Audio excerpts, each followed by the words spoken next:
Hello guys, कैसे हैं आप सभी लोग। मेरा नाम अमन है और welcome to my YouTube channel school fellow classes. आज हम एन एलियन हैंड जो 7th क्लास की बुक है इंग्लिश की एनसीईआरटी की, उसके हम क्वेश्चन आंसर्स करेंगे। इससे पहले वीडियो में हमने जो फर्स्ट चैप्टर है द टाइनी टीचर, इसकी हिंदी ट्रांसलेट की थी और इसको समझा था थोड़ा, और अब इस टाइम है इसके क्वेश्चन आंसर्स करने का। तो चलिए without any further delay let's start the topic. Question number first है, how long does it take for a grub to become a complete ant. अब ग्रब किसको बोलते हैं? जो यंग वंस होते हैं जो चींटी के, उनको ग्रब बोला जाता है। तो ग्रब से उसको कंप्लीट आंट यानी कि परफेक्ट आंट बनने में कितना समय लगता है? इसके आंसर्स मैंने आपको लिख दिए हैं ऑलरेडी, आप इसको कॉपी कर लेना, लेकिन उससे पहले आप इनको समझ लो। It takes 2 to 3 weeks for a grub to become a cocoon. Grub को ककून बनने में कितना टाइम लगता है? 2 से 3 हफ्ते यानी कि 14 से 21 दिन।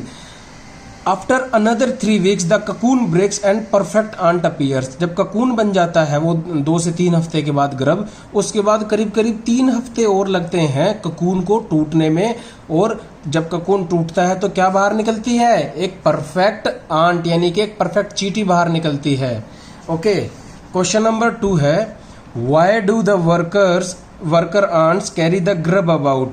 जो वर्कर जो आंट होती हैं वो ग्रब्स को कहाँ ले जाती हैं और क्यों ले जाती हैं? तो इसका सिंपल सा आंसर बनता है, the worker ants carry grubs daily for airing, exercise and sunshine.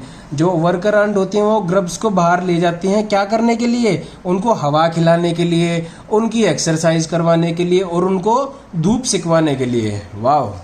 तो क्वेश्चन नंबर 3 देखते हैं जल्दी जल्दी। What jobs are new ants train for. जो नई नई जो चींटियां बनती हैं, जैसे पहले ग्रब फिर ककून बनता है, ककून जब टूटता है तो आंट बनती है। जो नई नई आंट बनती है तो उसको किस चीज के लिए ट्रेनिंग की दी जाती है? उसको ट्रेनिंग दी जाती है कई सारे काम के लिए, वर्कर बनने के लिए या सोल्जर या बिल्डर, क्लीनर एक्सेट्रा। ठीक है, तो new ants are trained as workers, soldiers, builders, cleaners etcetera. Question number 4 देखते हैं, name some other creatures that live in ant hills.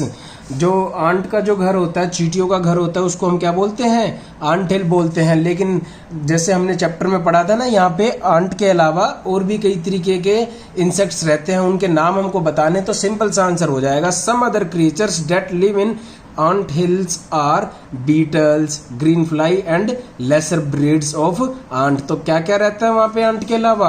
beetles रहते हैं, ग्रीन फ्लाई रहती है, और ब्रीड्स की ही कुछ आंट्स की ही कुछ अलग ब्रीड्स यानी कि नस्ल होता है, ब्रीड का मतलब आंट्स की ही कुछ और ब्रीड रहती है। क्वेश्चन नंबर 5 है जो सबसे इंपॉर्टेंट क्वेश्चन है इस चैप्टर का। क्या बोलता है question number 5? Mention 3 things that we can learn from the tiny teacher. Give reasons for choosing these items. ऐसी 3 चीजें बताइए कि जो हम टाइनी टीचर से सीख सकते हैं। टाइनी टीचर यानी कौन? आंट से हम सीख सकते हैं, और रीजन भी हमको देने हैं। तो ये आंसर इसका थोड़ा सा लंबा हो जाता है। अगर सिर्फ चीजें ही बतानी होती तो वेरी वेरी सिंपल आंसर हो जाता, लेकिन इसने क्या बोल दिया है? Give reasons for choosing these items. हमको रीजन भी बताने हैं ये आइटम हमने क्यों चूज किए। तो चलिए आंसर लिखते हैं इसका। Though ants are very small but they are great teachers. हालांकि इस बात में कोई शक नहीं है कि जो चींटियां होती हैं वो बहुत छोटी क्रिएचर हैं, लेकिन फिर भी हम उनसे बहुत कुछ सीख सकते हैं, वो ग्रेट टीचर्स हो सकती है। We can learn following things from ant. हम आंट से क्या क्या सीख सकते हैं? सबसे पहली चीज, we can learn team work. हम उनसे टीम वर्क सीख सकते हैं, क्योंकि आंट जो होती हैं वो अपना काम कैसे करती हैं? शेयरिंग करके और कंट्रीब्यूटिंग करके, और दूसरे के काम में कभी भी इंटरफेयर नहीं करती। तो इस चीज को हम क्या बोलते हैं? Team work. और टीम वर्क करने से काम हो जाता है बहुत ही आसान। सेकंड क्वेश्चन क्या, जो सेकंड पॉइंट जो है वो ये है कि we can learn hard work. हम आंट से क्या सीख सकते हैं? हार्ड वर्क करना सीख सकते हैं, क्योंकि वो अपनी ज्यादातर जिंदगी, because ant spend most of their lives in doing their work. अपना काम करने में ही अपनी जिंदगी बिता देती हैं। पॉइंट नंबर 3 क्या बोलता है? We can learn firm loyalty as ants remain loyal to the land where they live. ये सबसे इम्पोर्टेंट पॉइंट है। हम आंट से क्या सीख सकते हैं? फर्म लॉयल्टी सीख सकते हैं, क्योंकि वो जो चींटियां होती हैं वो क्या रहती हैं? लॉयल रहती हैं। किस जगह के लिए? अपनी उस लैंड के लिए जहां पर वो रहती हैं। तो इसी तरह से हम क्या सीख सकते हैं? हम जहां पर पैदा हुए हैं भारत देश के अंदर, हम भारत के लिए लॉयल रहें, रेबल ना बने। तो ये जो 3 चीजें हैं ये बहुत इंपॉर्टेंट हैं। ये क्वेश्चन भी काफी इंपॉर्टेंट बनता है, तो आप इसको अच्छे से याद कर लीजिएगा। स्पेलिंग जैसे इंटरफेरेंस, कंट्रीब्यूटिंग, ये आपको ध्यान रखनी है अच्छे से। उसके बाद ये ग्रुप वाली एक्सरसाइज है, ये मैं नहीं करवाऊंगा, बिकॉज इसके पेपर में आने के चांसेस ना के बराबर हैं। हम वही चीज़ों के ऊपर फोकस करेंगे जो पेपर में आ सकती है। कल एक क्वेश्चन था जो मैंने आपको वर्बली बताया था, आज मैं उसको रिटर्न में बता देता हूँ। ये क्वेश्चन तो मैंने आपको बता दिया था कल ही, आप इस क्वेश्चन के लिए पिछली वीडियो देखना। ये क्वेश्चन नंबर 2 का फर्स्ट पार्ट है, कंप्लीट द फॉलोइंग सेंटेंसेस। कुछ सेंटेंस का एक छोटा सा कोई पार्ट दिया है और हमको वो पूरा लिखना है। तो an ant is the smallest, इसके बाद क्या बनेगा? Is the smallest, the commonest and the wisest insect. Ant जो है वो कैसा है? सबसे छोटी होती है, सबसे कॉमन भी होती है।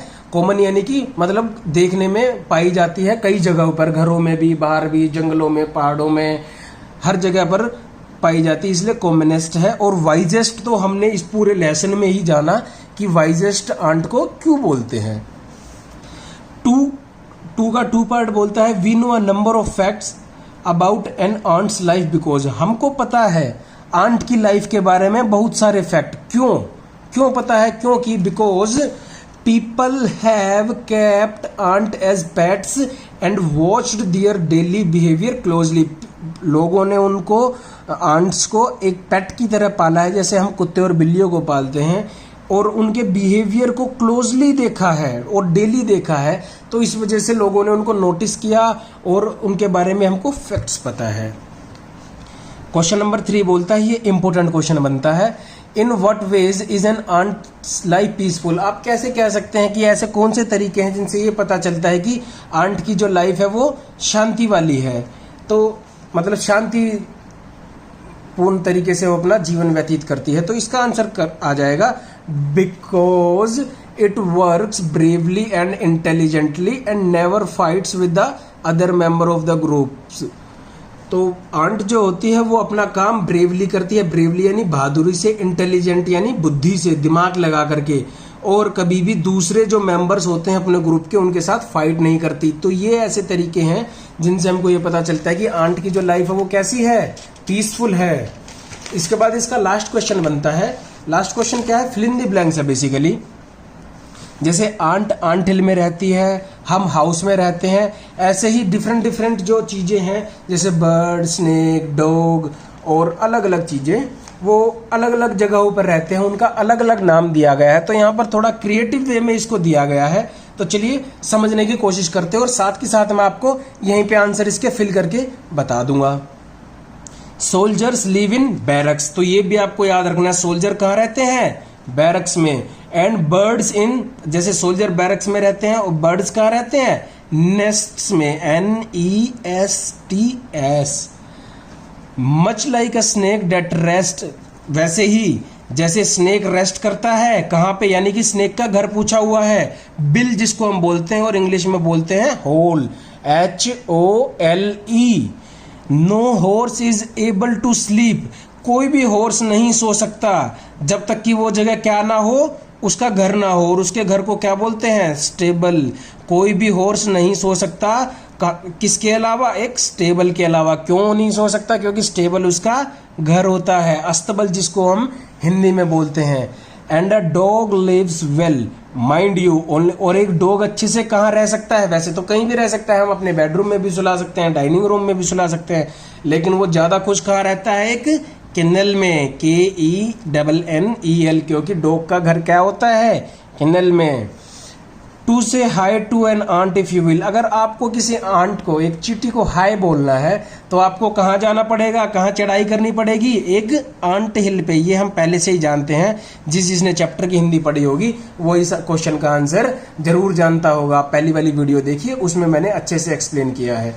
तो ये चैप्टर नंबर 1 यहाँ पर कंप्लीट हो जाता है। इससे पहले वाले वीडियो में हमने इसकी इंग्लिश टू हिंदी ट्रांसलेशन की थी।